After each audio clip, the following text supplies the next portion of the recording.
Hello and नमस्कार। कैसे हैं आप सभी लोग। मैं आशा करती हूँ कि आप सभी अच्छे हैं और अपना ख्याल रख रहे होंगे। मैं डॉक्टर कंचन और आज के इस वीडियो में मैं आप सभी से बात करने वाली हूँ कि खून की उल्टी क्यों होती है। अगर किसी को खून की उल्टी हो रही है तो आखिर इसका ट्रीटमेंट क्या हो सकता है। तो चलिए वीडियो को स्टार्ट करते हैं। जब भी किसी को खून की उल्टियाँ होती हैं तो पेशेंट बहुत डर जाते हैं। तो ऐसे में पेशेंट को समझ में नहीं आता है कि आखिर क्यों हो रहा है और अगर खून की उल्टियाँ हो रही हैं तो पेशेंट क्या करे। इस कंडीशन में पेशेंट बहुत ज़्यादा पैनिक हो जाते हैं। जब भी किसी को भी खून की उल्टियाँ होती हैं तो ऐसे कंडीशन में उनका ब्लड प्रेशर कम होता है और डेथ होने की भी संभावना बढ़ जाती है।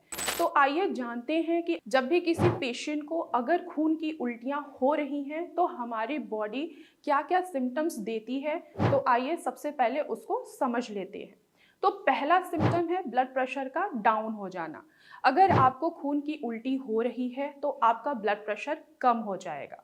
दूसरी चीज़ ये कि आपको चक्कर आएगा। अब ये चक्कर इसलिए आता है क्योंकि ब्लड प्रेशर डाउन है और ऑक्सीजन जो है वो पूरे बॉडी में प्रॉपर तरीके से सर्कुलेट नहीं हो पा रही है। क्यों? क्योंकि आपको खून की वॉमिट हो रही है। तीसरा सिम्टम है कि आपको बहुत ज़्यादा कमज़ोरी महसूस होगी, घबराहट महसूस होगी और साथ ही साथ आपको बेचैनी भी महसूस होगी। तो ये सारे सिम्टम्स होते हैं। तो आइए अब चलते हैं, जानते हैं कि आखिर क्या क्या कॉजेज़ हो सकते हैं अगर किसी भी पेशेंट को खून की उल्टी हो रही है। जब भी किसी पेशेंट को खून की उल्टियाँ होती हैं तो इसके बहुत सारे कारण हो सकते हैं, जैसे कि सिरोसिस ऑफ लीवर। देखा गया है कि जितने भी पेशेंट लीवर सिरोसिस से सफ़र करते हैं तो उनमें खून की उल्टियाँ होती ही होती हैं।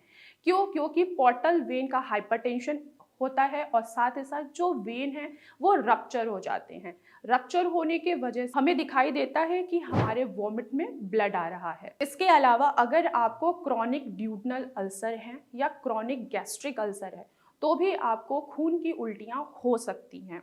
अगर आपको क्रॉनिक इन्फेक्शन है जिसके लिए आपने एंटीबायोटिक लिया है, स्पेशली पेन किलर खाया है या आपने स्टेरॉइड कोई मेडिकेशन लिया है वो भी लंबे समय से, तो भी आपके आंत में इंजरी हो सकती है और उसके कारण भी आपको खून की उल्टियाँ हो सकती हैं। अब हम बात करते हैं कि आखिर अगर किसी पेशेंट को खून की उल्टी हो रही है तो मेरी सलाह है कि उसको तुरंत ही डॉक्टर की मदद लेनी चाहिए। किसी नज़दीकी हॉस्पिटल में जाइए जिससे आपका ट्रीटमेंट हो सके, क्योंकि खून की उल्टियां आपको बाहर से तो खून दिखाई देता है लेकिन अंदर क्या चल रहा है वो डॉक्टर ही आपको डायग्नोज करके बता सकते हैं।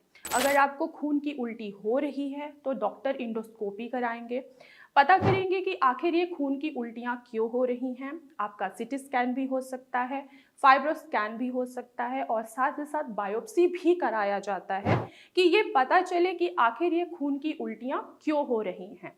तो मेरी सलाह यही है कि अगर आपको खून की उल्टी हो रही है तो आपको तुरंत अपने डॉक्टर की सलाह ज़रूर लेनी चाहिए। तो मैं आशा करती हूँ कि आप लोगों को समझ में आया होगा कि आखिर खून की उल्टी क्यों होती है और इसका ट्रीटमेंट क्या हो सकता है। तो आज की वीडियो में बस इतना ही, फिर मैं मिलूंगी नेक्स्ट वीडियो में। तब तक के लिए धन्यवाद।